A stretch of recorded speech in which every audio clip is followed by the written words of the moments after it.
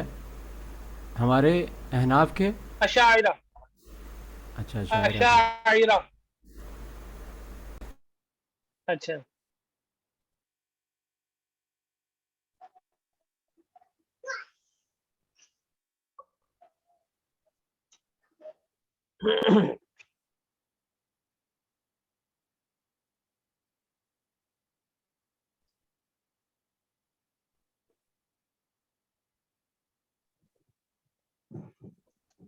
اچھا جی، اب اعتراض یہ ہوتا ہے کہ ایک چیز فنا ہوگی اس کی مثل دوسری پیدا ہوگی، تو بھائی مثل پیدا ہونے سے اس چیز میں اضافہ تھوڑی ہوتا ہے، بلکہ جیسی حالت اس کی سابقہ تھی اسی حالت میں برقرار رہتی ہے، وہ چیز ویسی کہ ویسی چلتی ہے۔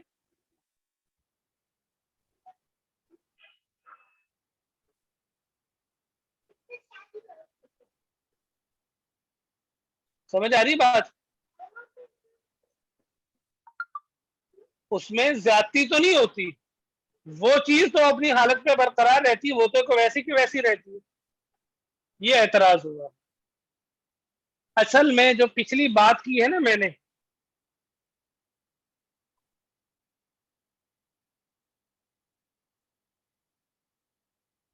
جی جی جو پچھلی بات ہے وہ میں نے جو بات کی ہے، ایک تو وہ اشاعرہ کا مذہب ہے، دوسرا یہ اس سے مراد غالباً کون ہے وہ میرے ذہن میں نہیں آ رہا، یہ شافی المسلک کوئی امام ہے، بہرحال شافی مسلک کے کوئی امام ہے، انہوں نے یہ جواب دیا ہے جو ہم نے پہلی بات کی ہے، یہ انہوں نے جواب دیا ہے ان کو جو کہتے ہیں کہ ایمان جو یہ جواب ہی چل رہا ہے اسی آیت کا، جو آیات دلالت کرتی ایمان کی زیادتی پر، ان کا جواب دیا انہوں نے کہ بھئی دیکھو اس سے یہ مراد ہے۔ سمجھ آ گئی نا؟ یہ تو آپ لوگوں کو بات پتہ چل گئی۔ اس میں بھی پھر آخر میں اشاعرہ کا مذہب بھی ساتھ ذکر کر دیا کہ اشاعرہ کا بھی یہی خیال ہے کہ یعنی ایک عرض ختم ہوتا ہے، دوسرا اس کے بعد اگلے اس میں آ جاتا ہے، پھر وہ ختم ہوتا ہے پھر اس میں آ جاتا ہے، یہ اسی طرح ہوتا ہے۔ لیکن ساتھ انہوں نے اس کو بھی ذکر کر دیا، اصل میں انہوں نے جواب دیا ہے کہ امثال یعنی اس کی زیادتی سے، ایمان کی زیادتی سے مراد اس کی امثال کی زیادتی ہے۔ لیکن ہم نے آگے جو اعتراض کیا نا، وہ اعتراض ہم نے یہ کیا کہ آپ نے جواب ٹھیک نہیں دیا، جواب ٹھیک نہیں دیا۔ کیوں؟ بھائی امثال کی زیادتی سے چیز تو وہی رہتی ہے نا، چیز میں تو کوئی اضافہ نہیں رہتا، وہ تو ویسے کی ویسی اپنی حالت پر برقرار رہتی ہے۔ تو لہٰذا ہم نے اس کے اعتراض کو کر کے ہم نے کہا کہ بھئی یہ جواب درست نہیں ہے آپ کا، یہ جواب آپ کا درست نہیں ہے۔ اب دوسرا جواب کس بات کا کہ بھئی جو پیچھے آیات گزری ہے جو ایمان کی زیادتی پر دلالت کرتی ہیں اس سے کیا مراد ہے، پھر اسی کا جواب پہلے یہ دیا تھا جو میں نے ابھی بتایا۔ اچھا، اس کو ہم نے اعتراض کر کے رد کر دیا۔ اب دوسرا جواب کسی اور نے دیا ہے۔ بعض حضرات نے یہ جواب دیا ہے ایمان کی زیادتی سے مراد ایمان کے ثمرات ہیں، اثرات ہیں۔ ثمرات کا مطلب جو ایمان کی وجہ سے جو چیزیں محسوس ہوتی ہیں، ثمرات یعنی اثرات۔ مثال کے طور پہ جب انسان ایمان لاتا ہے تو انسان کا دل نرم ہو جاتا ہے نا، مومن رحیم دل ہوتا ہے نا، شقی نہیں ہوتا، ایسے یہ سخت دل نہیں ہوتا۔ رقت قلبی، دل کا نرم ہو جانا، دل کے اندر نور کا پیدا ہو جانا، اللہ کی جانب سے اللہ حاصل ہو جانا۔ تو جو ان آیات کے اندر کہا گیا ہے نا کہ وَزَادَتْهُمْ ایمانا، ان کا ایمان زیادہ ہوتا ہے، تو مراد یہ ہے کہ جب وہ ایمان لاتے ہیں نا، وہ ان آیات کو سنتے ہیں تو ان کا ایمان زیادہ ہوتا ہے، مطلب یہ کہ ان کی یہ کیفیات بڑھ جاتی ہے۔ بھائی بات سمجھ آ گئی؟ ایمان نہیں بڑھتا، ایمان کے جو اثرات ثمرات ہیں، نتیجے وہ بڑھتے ہیں، وہ نظر آتے ہیں۔ کیا ہے ایمان؟ دیکھیں جب انسان اللہ کی محبت کے واقعات سنتا ہے اور اس کی فضائل اور احادیث جب سنتا ہے تو دل کے اندر اللہ کی محبت بڑھتی ہے یا نہیں بڑھتی؟ اللہ کی جی جی محبت بڑھتی۔ اس طرح مخلوق کے ساتھ محبت کرنے کی فضائل والی احادیث سنتا ہے، واقعات سنتا ہے تو دل کی نرمی میں اضافہ ہوتا ہے۔ جی ٹھیک ہے؟ اسی طرح نیک عمل جب کرتا ہے اس سے یعنی کہ ان سے یہ ساری کیفیات ہمارے اندر پیدا ہوتی ہے، اس لیے کہہ دیا جاتا ہے ایمان میں اضافہ ہو گیا. تو اصل میں ایمان میں اضافہ نہیں ہوتا، بلکہ ایمان کے جو ثمرات نتیجے ان میں اضافہ ہوتا ہے. حضرت جذبات کے اندر اضافہ ہوتا ہے، یہ بھی کہہ سکتے اسی ہیں. طرح گناہ جب کرنے ایمان کا نور ختم ہوتا ہے. میں جواب پورا کر لوں. ایمان کا نور کم ہوتا ہے، نور ختم ہو جاتا ہے. کیا مطلب؟ تو نور جو ہے وہ ایمان لانے سے، یعنی نیک اعمال کرنے سے نور پیدا ہوتا ہے. تو وہ نور کس کا ثمرہ ہے؟ ایمان اور اعمال کا ثمرہ ہے. وہی نور گناہوں کی وجہ سے کم. تو مطلب یہ ہے کہ طاعت سے ایمان کے ثمرات بڑھتے ہیں، گناہوں سے ایمان کے ثمرات اور نتیجے کم ہوتے ہیں. بھئی یہ جواب بھی اچھا لگا نا؟ اچھا جی جی اب پوچھے فائز بھائی، کیا پوچھ رہے؟ جی میں نے کہا حضرت بیسیکلی جیسے انسان مسجد کے اندر ہے تو جتنا وقت گزار رہا ہے اس ماحول کے اندر گزار رہا ہے، دیکھنے میں مشاہدے میں یہی آیا کہ جیسے یہ بتا رہے ہیں تو اس سے انسان کے وہ ایمانی جذبات بڑھ رہے ہیں. مطلب اس بات پہ جواب پہ یہی بات کہہ رہے ہیں کہ ایمان نہیں بڑھ رہا، لیکن ایمان کی وجہ سے جو جذبات ہیں انسان کے اور اس کے وہ عمل کی جو تقویت ہے وہ بڑھ رہی ہے. جی بالکل. حضرت میں ایک عرض کروں جی؟ جی عرض کریں. میرے ذہن میں خلاصہ آیا ہے کہ ایمان کی کیمیت تو نہیں بڑھتی لیکن کیفیت بڑھتی ہے، یہ کہہ سکتے ہیں ہم؟ یوں کہہ لیجیے، بالکل کہہ سکتے ہیں. کیفیت ثمرات کو ہی کہا جاتا ہے. اچھا جی. اچھا جی اب اور سنتے جائیے گا. ابھی تو دو جوابات ہے نا، ایک کو تو ہم نے رد کر دیا تھا اعتراض کر کے، دوسرے کو ہم نے رد نہیں کیا. ہاں تیسرا جواب یہ ہے، ان آیات سے مراد کیا ہے، اس کا تیسرا جواب.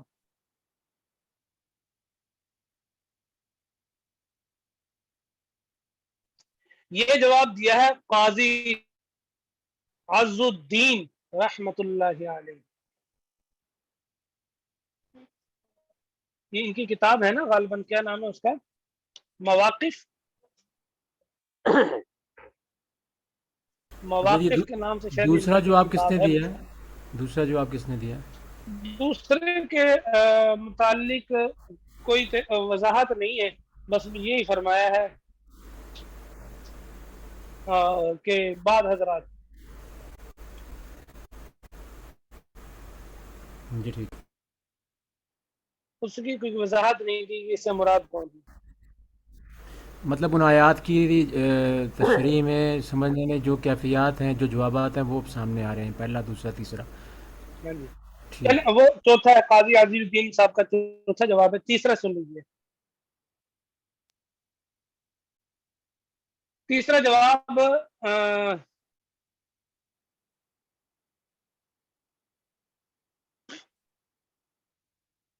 ایک منٹ.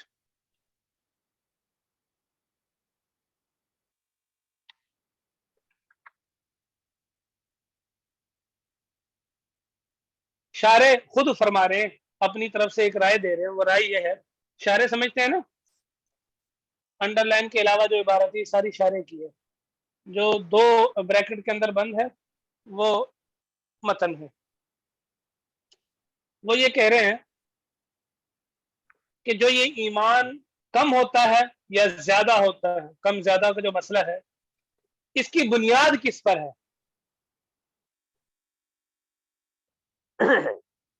بنیاد اس کی اس پر ہے کہ اعمال ایمان کا حصہ ہیں یا نہیں.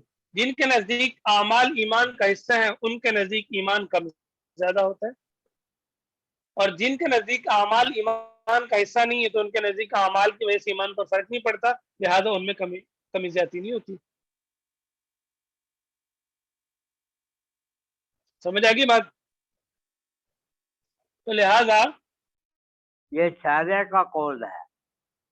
ہاں جی شارع خود کہہ رہے ہیں، یہ رائے دے رہے ہیں اپنی طرف سے، خود فرما رہے ہیں. ٹھیک ہے جی. اگر تو ایمان بات بالکل ٹھیک اعمال ہے. ایمان اگر اعمال کا حصہ جو سمجھتے ہیں تو اس کے مطابق ایمان بڑھ رہا ہے. کم زیادہ ہوگا، اعمال کم ہوں گے تو اعمال ایمان کا جب حصہ ہے تو اس کا حصہ کم ہو گیا تو ایمان بھی کم ہو گیا. اچھا چوتھی بات ہے، لیکن جواب چلو چوتھا ہی جواب سمجھے. یہ ہے قاضی عز الدین، وہ فرماتے ہیں کہ دیکھیں ایمان کی حقیقت تو تصدیق ہے. ایمان کی حقیقت تصدیق کا نام ہے نا. ایمان کس کا نام ہے؟ تصدیق کا نام ہے. تصدیق بالقلب وہ واللسان. کہتے ہیں ہم یہ نہیں مانتے کہ تصدیق کے اندر کمی بیشی نہیں ہوتی، بلکہ تصدیق کے اندر قوت بھی ہوتی ہے. قوت اور زور کے قوت اور ضعف یعنی طاقت اور کمزوری کے لحاظ سے اس میں فرق ہوتا ہے تصدیق میں. بعض لوگوں کی تصدیق زیادہ مضبوط ہوتی ہے، بعض کی تصدیق کم ہوتی ہے. تو وہ جو آیات کے اندر کہا گیا نا ایمان زیادہ ہوتا ہے، تو اس سے مراد یہ کہ تصدیق زیادہ ہوتی ہے. وہ کیسے؟ جیسے اللہ کے نبی علیہ الصلوۃ والسلام کی جو تصدیق ہے وہ زیادہ ہے، امتیوں کی تصدیق اس کی بنسبت کم ہے. ایسے ہی ہے بھائی. جی یعنی اللہ کے نبی کی جو تصدیق ہے وہ قوی ہے، ہماری تصدیق ضعیف ہے. تو اس اعتبار سے تصدیق میں کمی زیادتی ہوتی ہے، یعنی تصدیق کم اور زیادہ ہو سکتی. ٹھیک ہے، کم اور زیادہ ہو سکتی ہے. تو آیات کے اندر جو کہا گیا ایمان بڑھ رہا ہے اس سے مراد یہ ہے. جیسے ابراہیم علیہ السلام نے اللہ تعالیٰ سے کیا کہا تھا؟ وَإِذْ قَالَ إِبْرَاهِيمُ رَبِّ أَرِنِي كَيْفَ تُحْيِي الْمَوْتَى قَالَ أَوَلَمْ تُؤْمِنْ قَالَ بَلَىٰ وَلَكِنْ لِيَطْمَئِنَّ قَلْبِي، تاکہ میرا دل کیا ہو جائے؟ مطمئن ہو جائے. یعنی تصدیق مطمئن ہو جائے، میرا دل مطمئن ہو جائے. تو کیا جی جی مطلب؟ جی میری تصدیق بڑھ جائے. جی. تو اس سے بھی یہ بات پتہ چلتی ہے کہ ایمان یعنی تصدیق میں کمی بیشی ہوتی ہے. سب سے مضبوط دلیل ویسے یہی آیت والی ہے.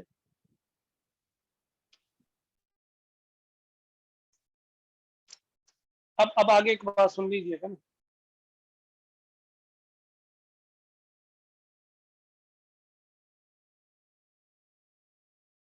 چلیے اتنا کافی ہے کہ اور پڑھ لیں. حضرت کافی اس کا جواب کیا ہے؟ مطلب یہ سارے جوابات پہ مختلف کیفیات ہیں سامنے یا یہ کہ ان کی رائے ہے، یہ ان کی رائے ہے. ہاں جی ان کی رائے، ہم نے ان کو کوئی جواب نہیں دیا. اس کے بطلان پر کوئی دلیل نہیں تھی ہم نے پیش کی. اچھا اچھا اچھا اچھا. مطلب یہ ساری جو ہیں وہ ایمان کا حصہ ہو سکتی ہیں، اس طرح سے ہے. لیکن ہمارا کیا عقیدہ ہے یہ تو پتہ چل گیا نا آپ لوگوں کو. الایمان لا یزید ولا ينقص. ولا ينقص. جو آیات ان کا جواب ہم نے دے دیا.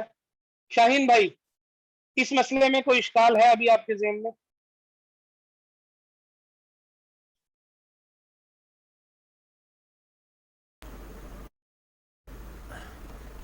حضرت وہ تو کہتے ہیں کہ ماحول میں رہنے سے. حضرت میں گزارش کرتا ہوں جی. ایک شخص جو عام طور پر یہ مثال بتائی جاتی ہے کہ ایک شخص سود کو تو حرام جانتا ہے لیکن جب اس کا ایمان کمزور ہو تو وہ اس سے بچ نہیں سکتا، مطلب اس میں ملوث ہوتا ہے. دوسرا شخص جو صوم و صلات یا واعظ و نصیحت میں یا تبلیغ میں لگ جاتا ہے تو سود کو حرام بھی سمجھتا ہے، اس سے بچ بھی جاتا ہے.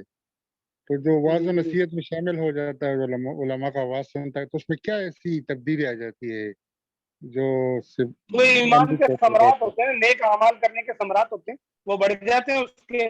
اس کے ثمرات کم ہوتے ہیں، اس کے نتیجے اور کیفیات وہ کم ہوتی ہیں. مطلب یہ ہے کہ وہ واعظ و نصیحت کا اثر اس پہ پڑ جاتا ہے، ہو جاتا ہے. بالکل پڑتا ہے. ایمان کے ثمرات بڑھ جاتے ہیں. ایک جواب نہیں، اس لیے 4 5 یہ کہ آپ کوئی بھی سوال کریں گے وہ انہی جوابوں میں سے کسی ایک کے اندر پھنس جائے گا، یعنی مل جائے گا، انہی میں سے کوئی جواب مل جائے گا. تو یہی مراد ہے کہ اس کے کیفیات بڑھ جاتی ہیں اس لیے وہ بچتا ہے، اور جس کی کیفیات کمزور ہوتی ہے وہ اعمال کے اعتبار سے کمزور ہو جاتا ہے، اعمال کے ثمرات اس کے کم ہو جاتے ہیں. لیکن یہ مطلب نہیں کہ ایمان جو تصدیق ہے وہ بڑھ جاتی ہے، وہ ویسے کے ویسے ہی رہتے ہیں. اور اگر آپ جی چلیں. ہاں جی جی عبد الرحمان بھائی کیا پوچھ رہے ہیں؟ استاد جی سودی امام کے پیچھے نماز ہو جاتی ہے؟ اچھا، مجھے لگا کوئی مسئلہ آپ نے بھی تیار کیا ہوگا، الایمان یزید و ینقص کے اوپر. اچھا، سود کھانے والا امام جی استاد جی. نماز تو ہو جاتی ہے، لیکن کیا ہوتی ہے؟ بولے بھائی، لیکن کیا ہوگی؟ مکروہ ہوگی. واجب الادا بھی ہوگی. یہ میرے ذہن میرے ذہن میں نہیں آ رہا. مکروہ تحریمی ہے، تنزیلی ہے.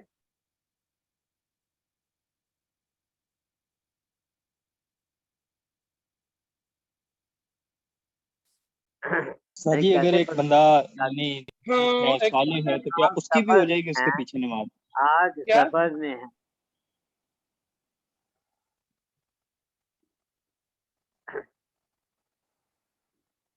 نماز اب یہ حضرت اگر غالباً دیکھیں ایک مطلقاً لکھا ہوا ہے.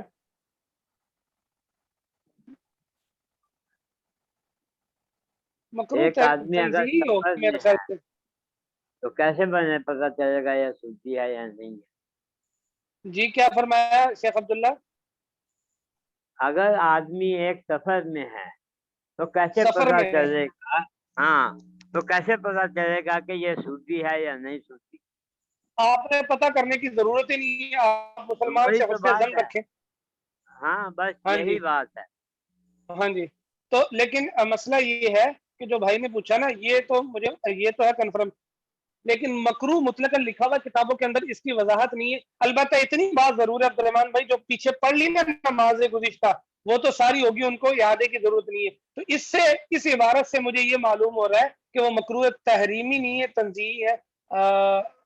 میرے ذہن میں یہ آ رہا ہے مکروہ تنزیہی ہوں گے اور تحریمی نہیں ہوں گے. تنزیل البتہ استاد جی وضاحت مطلب اس کا وہ سود کھانے والا فاسق فاجر کے لائے گا اگر علل اعلان کھاتا ہے بینک سے لے کے فاسق ہے نا، پیسے تو فاسق سیونگ کے پیچھے اکاؤنٹ میں. فاسق کے پیچھے امامت تو مکروہ تنزیہی ہوتی ہے، تحریمی تو نہیں ہوتی. تو حضرت داڑھی ایک اور کٹوانے والا مناظرہ فرما دیں. فاسق جی ہوگا. کیا فرمایا؟ داڑھی ایک اور کٹوانے کون؟ والا مناظرہ تو فاسق. وہ بھی فاسق ہے، بالکل. مرتکب کبیرہ فاسق مرتکب جی، کبیرہ کو فاسق کہتے ہیں. تو اس کے پیچھے بھی پھر واجب الادا تو نہ ہوئی نا. ایک داڑھی والے کے وہ پیچھے داڑھی کٹوانے والے کے پیچھے داڑھی ہے داڑھی لیکن کٹوا ایک مشت نہیں. جی نہیں. بات یہ ہے کہ جو گزشتہ نمازیں ہیں نا، جی جی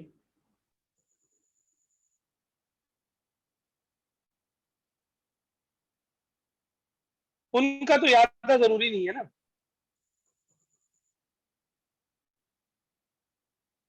سمجھ آ لیکن گئی استاد بات؟ جی ویسے تو تو اگر جو وہ وہی گزشتہ ہوگی تو حدیث پھر ہے نا، نمازیں آئندہ یعنی ایک کیوں پڑھ بندہ لی. آئندہ اگر نہیں داڑھی ہوں گی. کٹواتا ہے آئندہ کا معاملہ یہ ہے، یہ بھی چند دن پہلے ایک ساتھی نے مسئلہ پوچھا تھا. آئندہ کا معاملہ یہ ہے کہ اگر تو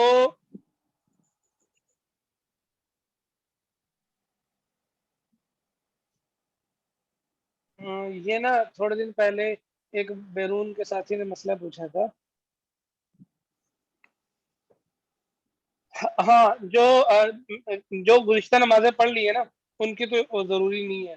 لیکن جو نمازیں ویسے ابھی جو اس کی امامت ہے وہ ہے مکروہ، اور مکروہ تحریمی ہے. اس کی امامت کیا ہے؟ مکروہ تحریمی ہے. تو اگر کوئی مجبوری ایسی ہو کہ کوئی اس کے علاوہ چارہ نہ ہو، بات سمجھ آ رہی میری؟ اس کے جی جی علاوہ کوئی چارہ نہ ہو، قریب میں کوئی مسجد نہیں ہے اور اس کو پیچھے ہٹا نہیں سکتے، تو پھر جماعت کی فضیلت کو حاصل کرنے کے لیے اس کے پیچھے نماز پڑھ سکتے ہیں. اور پھر بعد میں لٹائیں بھی یا نہیں. وقت کے اندر. اچھا، صحیح. جزاک اللہ.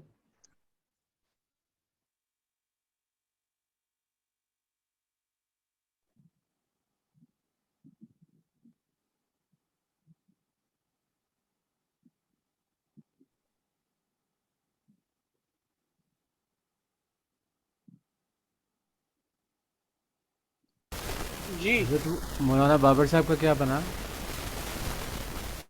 کن کا؟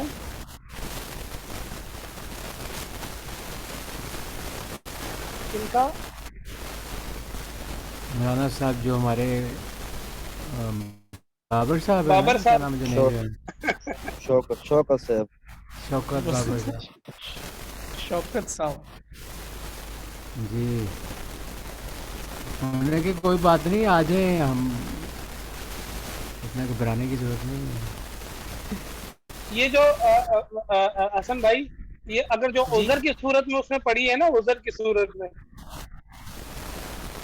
تو پھر تو جی اس کو جی، نہیں لوٹائے گا، نماز ہو جائے گی، یہ یاد رکھیے گا۔ عذر سے کیا اگر مراد ہوگی حضرت؟ لوٹائے گا، عذر سے کیا مراد ہوگی؟ اس کے علاوہ کوئی آپشن نہیں ہے۔ مطلب یہ ہے کہ کسی اور کوئی اور آگے ہو نہیں سکتا، کوئی قریب میں مسجد نہیں ہے، تو پھر جماعت کی اچھا فضیلت کو حاصل کرنے کے لیے نماز پڑھ لے گا اور نماز ادا ہو جائے اچھا، سر جی ایک گی۔ یعنی چھوٹا سا سوال ہے۔ انفراد پر پڑھنے سے، نماز پڑھنے سے ایسے بندے کے پیچھے پڑھنا بہتر ہے، یہ بھی یاد رکھو۔ انفرادی کہ پڑھنے سے اچھا اچھا جماعت کی اچھا، فضیلت اتنی ہے، صحیح صحیح۔ یہ یاد سر جی رکھو ایک جی۔ چھوٹا سا سوال ہے۔ چھوٹا سا نہیں، بڑا سوال پوچھو جی۔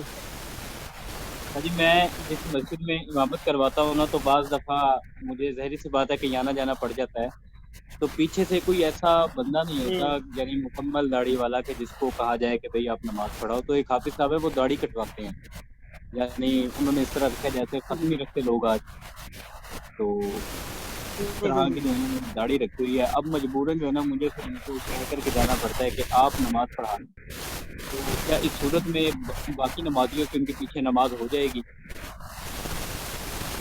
ان کے پاس آپشن نہیں، ان کی ہو جائے گی، لیکن آپ کے لیے اس کو کہنا جائز نہیں ہے۔ صحیح آپ کے لیے ان کو امام مقرر کرنا جائز نہیں ہے، ان مقتدیوں کی نماز ہو جائے گی۔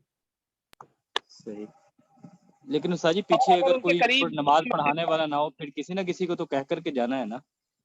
کہہ کر جانا، آپ اس کا کوئی متبادل بندوبست کریں شرعن، وہ ناممکن تو نہیں ہے آپ کے لیے۔ سر جی دیہاتی علاقہ ہے، وہاں ناممکن ہے، وہاں پہ نہیں، تقریباً ناممکن تو جتنے بھی ایسا نہیں بندے کہ پورے میرے علاقے پیچھے میں، نماز، پورے گاؤں میں کوئی داڑھی والا شخص نہ ہو، یا اس سر جی مسجد مسجد، کے پڑوس میں کوئی داڑھی والا شخص نہ ہو۔ سر جی نماز پڑھنے نہیں دیہات میں آتے، مسجد داڑھی میں زیادہ جتنے رکھتے بھی ہیں، آتے ہیں سارے کلین شیو ہیں۔ تو کوئی بوڑھا شخص ہوتا ہے، وہ ان کی بھی داڑھی ہوتی ہے۔ بوڑھے تو مسجد کے قریب لگتے ہی نہیں لیکن وہاں پہ۔ کہنے کا مقصد یہ ہے، آپ کسی بھی امام کا متبادل بندوبست کر سکتے ہیں، آپ کے لیے یہ جائز نہیں کہ آپ کسی کو یعنی کہ اس کو امام کریں، لیکن انہوں نے پڑھ لی، ان کے دائیں بائیں اگر ان کے پاس وہ نہیں ہے، یعنی کہ متبادل نہیں ہے، ان کی نماز ہو جائے گی، ان کا مسئلہ نہیں ہے۔ مسئلہ آپ کے لیے کہ آپ کسی کو ایسے بندے کو طے کر کے جائیں جو باشریعت ہو۔ آپ کے لیے غیر شریع شخص کو یا فاسق شخص کو امام بنانا جائز نہیں ہے۔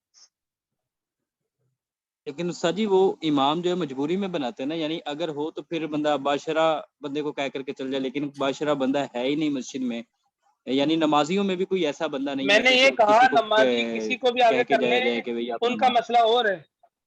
نمازی کسی کو بھی آگے کر لیں، ان کا مسئلہ اور ہے۔ آپ اپنا متبادل کوئی بھی طے کر سکتے ہیں، جہاں سے آپ آتے ہیں وہاں سے کسی کو اپنا متبادل بھیجیں۔ آپ کے صحیح لیے ممکن ہے، ناممکن نہیں ہے آپ کے لیے۔ یہ آپ کو لگ رہا ہے ناممکن ہے، یا آپ کی عقل کہہ رہی ہے ناممکن ہے، شرعن واقعتاً حقیقتاً دیکھا جائے تو یہ ناممکن نہیں ہے بالکل بھی۔ صحیح، لیکن استاد جی مسئلہ یہ ہے نا کہ ایسے ہی وہ ہے جو نا بھائی، مسجد ہے وہ اگر شہر سے آپ وہاں 10 سے کلومیٹر کے گاؤں میں، فاصلے پر ہے۔ آپ بھی جاتے ہیں پڑھانے وہاں یا نہیں؟ استاد جی میری تو مجبوری ہے، میں تو جاتا ہوں۔ تو یہی مجبوری ہے شرعن بھی، سمجھ آ گئی؟ اگر آپ کی صحیح، مجبوری ہے تو شرعی جو حکم ہے وہ مجبوری نہیں ہے، تو آپ جاتے ہیں تو کوئی اور بھی آپ کی جگہ پہ جا سکتا ہے۔ نہیں تو حضرت اگر یہ صحیح، کسی ٹھیک کو ہے، نامزد نہ کرے اپنا قائم مقام، اور وہ مقامی لوگ خود وہ آن خود کرے، سپاٹ پھر کسی ان کو کے بھی اوپر کر وبال لے نہیں تو جی، ہے۔ میں وہی یہ کہہ نہ رہا ہوں، وہ کسی کو خود کہہ کے کرے جائے، پھر جی ان جی پر وبال نہیں ہے، پھر ان پر وبال نہیں ہے، ہاں پھر ان پر وبال نہیں ہے، بس اتنا ہے۔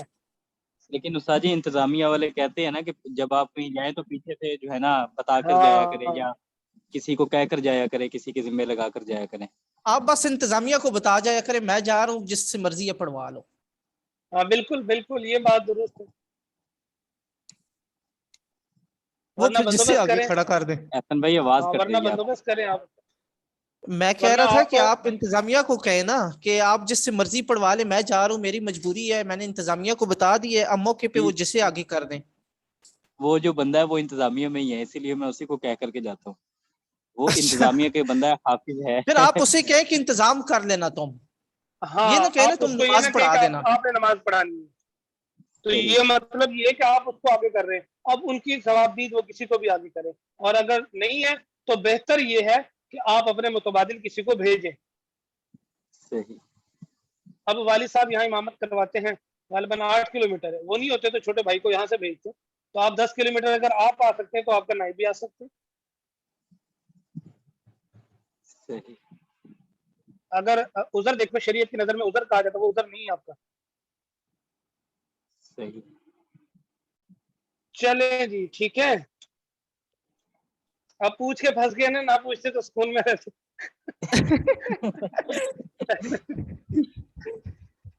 اب پیٹرول بھی مہنگا ہے, آپ بھیجو آپ وہاں سے بندہ 10 کلومیٹر دور سے. اللہ اکبر. چلیں جی 10 کلومیٹر اور پیٹرول بھی 210 روپے لیٹر.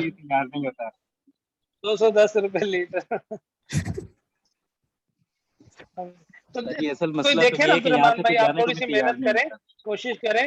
دائیں بائیں آپ کو کوئی نہ کوئی بندہ ایسا مل جائے گا جس کی داڑھی کچھ ہوگی اور کچھ اس کی تجویز ٹھیک ہوگی, تو آپ اس کو کریں. اور مسجد والوں کو پھر اس کو خود اس کو تلاش کریں. پہلے کوئی ایسا بندہ دائیں بائیں قریب میں مل جائے, اس کو آپ کو اگر مہینے میں 10 چھٹی 10 تو نہیں سوری مثال مہینے میں آپ کو 2-3 کرنی پڑتی ہیں, تو اگر آپ اس کو ہدیتاً 500 400 500 دے دیں گے, اس سے کوئی فرق بھی نہیں پڑتا. لیکن آپ کی مقتدیوں کی نمازیں بھی وہ ہو جائیں گی, یعنی کہ ٹھیک سے ادا ہو جائیں گی, اور ان میں اجر میں بھی کمی نہیں آئے گی.